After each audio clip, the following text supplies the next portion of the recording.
Pocket screws, dovetail jigs, laser cutters, CNC machines, what do all these things have in common? Well, these are a few of the things that are considered cheating by some woodworkers. For this video, I'm mostly going to focus on the CNC and pocket hole joinery because they're on opposite ends of the spectrum, yet the two that seem to push people's buttons the most. And before I jump in, I want to remind you that anyone can get started in this hobby without a lot of money or space using my Woodworking for Mere Mortals approach. And I want you to take your first step on this journey today by downloading my free guide to setting up a woodworking shop for under $1,000. Just head on over to mytoollist.com.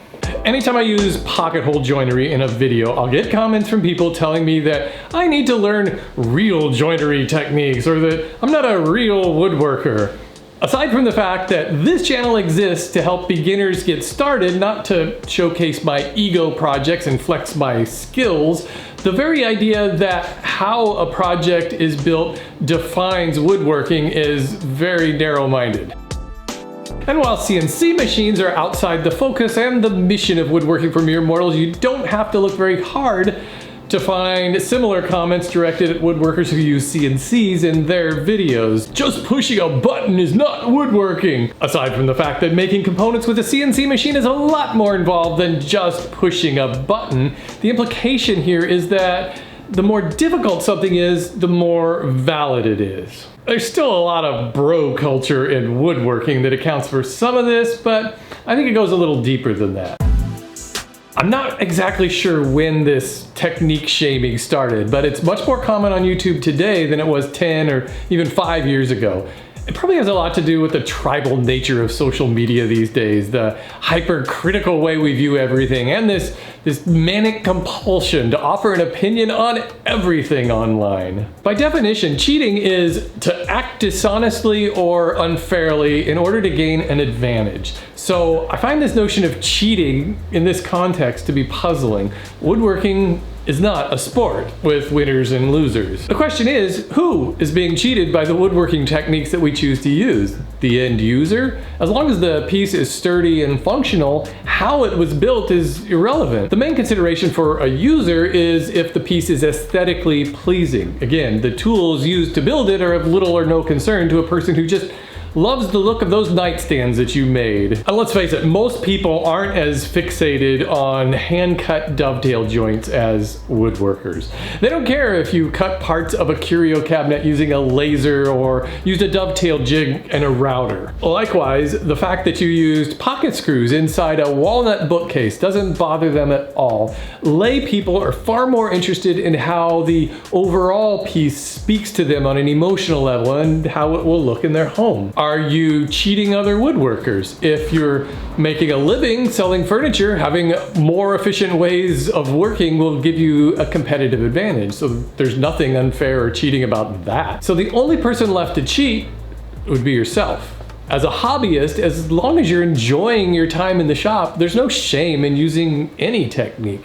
For example, the Mere Mortals method of woodworking doesn't use hand planes, and I feel no less fulfilled because I don't show off micro-thin wood shavings on Instagram. If anything, spending that much time sharpening and tuning a plane to that level seems super tedious to me. But hey, other people love doing this. Go to any woodworking conference and you'll see booths showing off planes making thin shavings. Even though that particular ability has very little impact on the overall woodworking piece that you're making. The best version of yourself is defined only by you. If a computer's involved, it ain't real woodworking.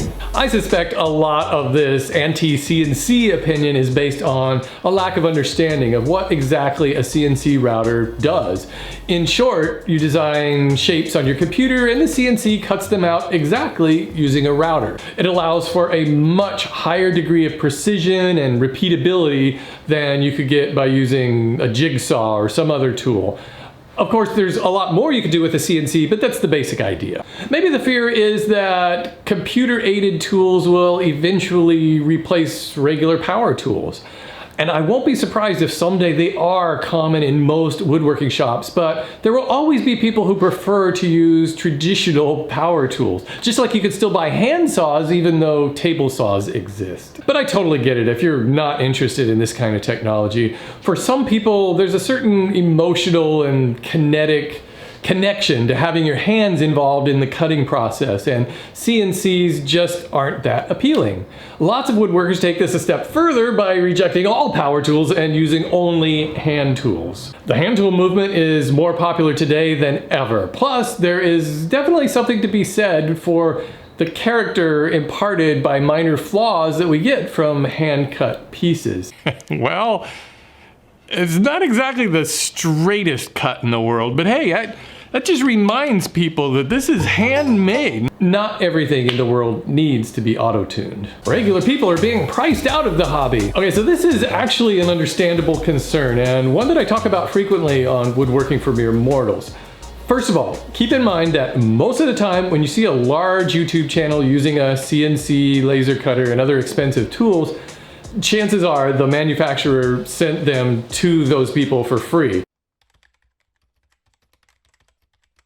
It's an effort by tool companies to normalize and mainstream expensive purchases. The more you see people using high-end tools, the more you might assume that those tools are necessary. You don't need to buy into the marketing hype to enjoy woodworking. I feel very passionate about teaching people to make awesome projects without high-end tools, and thousands of people who have taken my courses are testament to the fact that affordability is fun. But it's also worth noting that the prices of CNCs and other computerized tools are far more affordable today than they were just a few years ago.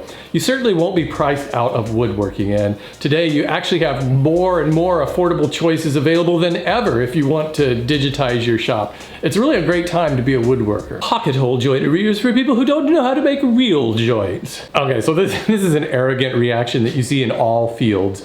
Hip-hop dance is for people who can't learn real dance moves. Punk rock is for people who can't appreciate real music.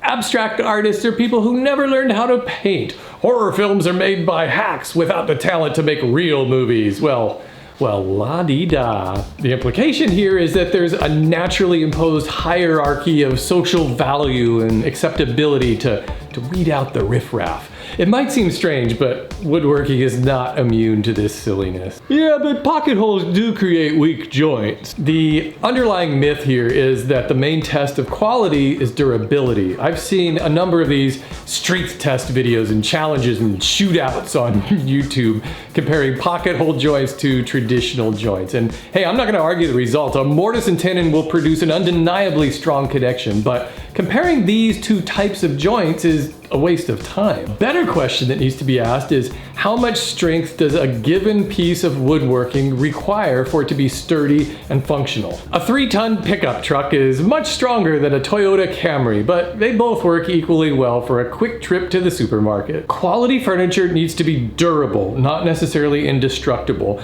Build with the end use in mind. If creating heirlooms is your passion, then go for it, but not everybody shares that goal. I know, it's just the cherry wood I wanted is on sale, and it's a very fast-moving wood.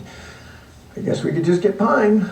The Toyota Camry of the forest. Anyone could make that using those tools. This is a super common comment made by people with fragile egos who feel that the tools or techniques define a craftsman's prowess. In a recent video I made called How to Make a Basic Box, a large number of comments were exactly like this. People somehow expecting me to use hand tools. It's stupid that you're making a video for beginners but you're using your $1,000 table saw. Clearly they need to download my tool buying guide. I think the public assumption is that the entry point for woodworking is hand tools. Then you somehow advance to power tools. This simply isn't true. Not to mention that modern hand tools are often more expensive than power tools. Another aspect of this might have to do with a fear that making things is out of the reach of all but the wealthy. The belief that there's a high financial entry barrier to woodworking, or the fear that if you're already a woodworker, you're gonna get left behind not having the latest tools. Look, we live in a fantastic time where more people than ever are taking up woodworking as a hobby, and it's more diverse in every way imaginable. Gone are the days when there were proper ways to make things. Gone are the days when a shop teacher would bark at you for setting a plane down the wrong way. Gone is the expectation of putting in years of tedious practice before seeing any woodworking results. So let's all embrace the variety in this hobby and appreciate methods that might be different from our own. Hey, woodworking is a great way to spend a Saturday afternoon, no matter how you choose to approach it.